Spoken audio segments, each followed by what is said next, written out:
So I am slogging along through a new spring as I continue my Wheel of Time reread ahead of getting into the Wheel of Time proper. I started with New Spring because I hadn't read the book in since it originally launched. Actually, I've only read it one time, so my recollections of this novel are next to nothing. So it's been a very interesting way to get back into Robert Jordan, to read a book that was when he was getting much better in terms of being a writer, and he had already established his voice for the Wheel of Time, whereas in the earlier books in the Wheel of Time his style was a little less grandiose, if you would, a little less verbose. He was definitely not quite as wordy in the earlier books as he was in the later books. So this has been a very good reintroduction, having not read the book since I think it was back. What did I say the other day? Like 2016, I think it was. In any case, there's a part here in chapter 7, which is where I'm at right now, which is, I believe the chapter is called The Itch. Let me look here on the website. Yeah. This just shows you how slow I'm going. I did manage to read 3 chapters this week. I read 1 chapter last week, 3 chapters this week. I don't read every day. Probably should, but I don't. But there's a section here that I want to read to you, just because I think it's a very interesting look at something we've talked about in previous episodes, which I will mention after I read the segment. Said Kareen's door, bearing a sword lacquered in red, gold, and black, also stood open, with the sounds of merry music coming out. Moraine had no idea what the lacquering meant or the colors, and she suspected she never would, unless she chose the green. That would not be, yet she disliked not knowing. Once she identified something she did not know, the ignorance became an itch on her shoulder blade, just beyond reach. Not for the first time, she filed the swords in the back of her mind, beside many other things seen in Azure quarters. The itch receded, yet she knew it would return when next she saw these doors. In one of the previous videos I did on Robert Jordan, we had a handful of people, which is something that I was not familiar with until I started getting into the reread, and I went and dug up that Reddit thread. There are legitimately people out there who hate what I just read. They hate that part of Robert Jordan's reading. That section that I just read, it is a paragraph of descriptiveness which does absolutely zero to move the plot forward. It is, for some readers, extraneous details. It doesn't matter. It's not anything noteworthy. It's not a main plot point. It's literally what some people would call word vomit. I don't agree. These are the little things that, to me, are what made Robert Jordan such a good author. I read a lot of different books, or have over the years. I don't read nearly as much these days as I used to when I was growing up. But over the years, I've read stuff that is verbose like this, and then I've read things where it's extremely succinct. Raymond Feist would be someone who I think is quite a bit more succinct than Robert Jordan. Roger Zelazny is probably even more so, and his dialogue generally skews towards the first person, and there's a lot of very short dialogue, and you'll sometimes get these huge conversations. Woo! I totally need to wear a different shirt when I'm doing these videos, don't I? That hole has gotten much bigger than when I. Sorry, everyone. I probably should edit that out, but I'm not going to. That's just shows you who I am. I will wear things until they fall off. This shirt's probably 10 years old at this point. Um. Anyway, excuse me. Roger Zelazny will write these dialogue sequences, especially with the Amber series, where you might have 2 or 3 pages of a couple of characters going back and forth in dialogue, and there's zero descriptors. It's just question answer, statement, statement, statement, statement, question answer, statement, statement, statement, statement, back and forth.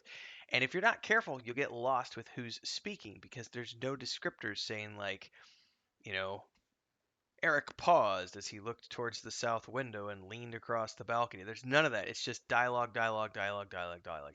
Robert Jordan doesn't do that. In any case, um, we're still dealing with this early part of the book of the um, the Emerald Seat basically trying to figure out who is the Dragon Reborn. They had the prophecy. They know he's been born. They've sent Moraine and Swan out to help. And the reason the Emeralds has sent them out is because um, they were there when the prophecy was, she's trying to keep them under tabs, so to speak. But there's a great, I didn't even know this website had this, but there's a great chapter analysis too, which is great. So as I go through and read things, I can kind of lead how other people have done things. One thing I well noticed that I had forgotten about, and it's one of the little things, it's the little annoyances that I have with Robert Jordan, which do not make him a bad writer. It's just an annoyance that I find scratches at my little itch between my shoulder blades, um, because it seems like every female character, it's like every chapter when they come up against a male, it's like they get like, oh, there's these little things like they're teenagers, like the way his walk or the way he looks at her or whatever the case may be makes her feel a certain way. And it's the same when we get into the male perspective. And I know other people have complained about this, but the men always feel confused by women and the women always feel like, oh, he's cute, blah blah blah blah blah. It's an interesting um, thing. To me, it's not a big deal. It's a little annoyance, but it's not a big deal that takes me out of the story. Um, but this happened in chapter 4, um, as they were going through, and there was this whole chapter that was literally just them going through to get to a village to start taking names.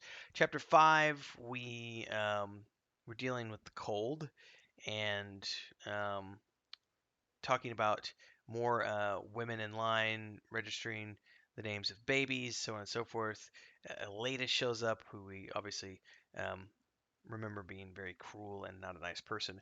That was also something I noticed here because if you have never read any of the Wheel of Time books, this prequel novel has a lot of stuff in it that would make absolute zero sense to someone who has never read the Wheel of Time. Like there are characters here who show up who we obviously know well from the Wheel of Time, but there's no frame of reference for them here. And so we're just, if you know the books, then you know who they are and you have that frame of reference. But if you were coming into this blind, I would totally not recommend, like, I'm 7 chapters in now.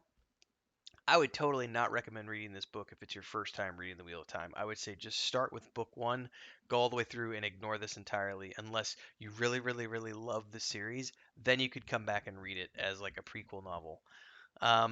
Chapter 6, they're back and they're going over lists and doing clerical work, um, et cetera, et cetera, et cetera. But chapter 7 is the one where things start to get a little bit interesting because it's when um, Swan and Moraine, or Mbusuk and Moraine, deduces that the Emerald wants searchers to look for the boy child, and she suspects that the reason that the Emerald wants this to be done is because she wants to protect and educate the Dragon Reborn outside of the tower rather than have him be brought to the tower because the Red Aja would want to control him or still him worse, and completely neuter him so he wouldn't be able to actually fight at the final battle. So it's a very interesting chapter from that perspective, even though there's a lot of fluff to get there.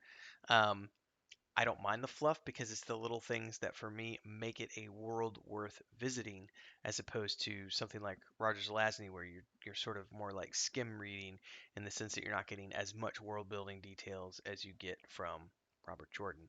All in all, that's just the update on my read through of A New Spring.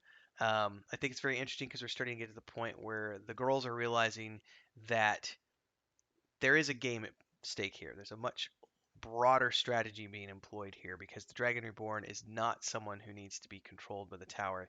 He does need to be guided and taught, but not controlled. There's a big difference. Um, so it's interesting to see that start to already come into play, especially as it guides Swan Sanche once she becomes the Emerald Seat later on. So, food for thought. Anyway, if you like all this and you got to the end, I never even did an intro. Tim Anderson, Renfield, like, subscribe, hit the bell icon. If you want to follow along, awesome. Hopefully you do. Don't forget to support if you can. It's a great way to keep me on the air because I do get to do this full time thanks to the support of everybody out there. So you can always just do a super thanks on these uploaded videos. If you're here during a premiere or a live stream, you can do super chats and stickers. Join as a member. We have 3 different tiers of membership. It starts at $2.99 a month and goes up from there depending on what you want access to. We also have a Patreon page for my own fantastical world that I've built alongside my wife and my brother, which is a fantasy book series, a point and click adventure game, and a 5th edition tabletop setting, which we stream every Sunday night with our friends on YouTube. So check that Patreon page out as well. Until next time, everybody, stay safe. The wheel weaves as the wheel will.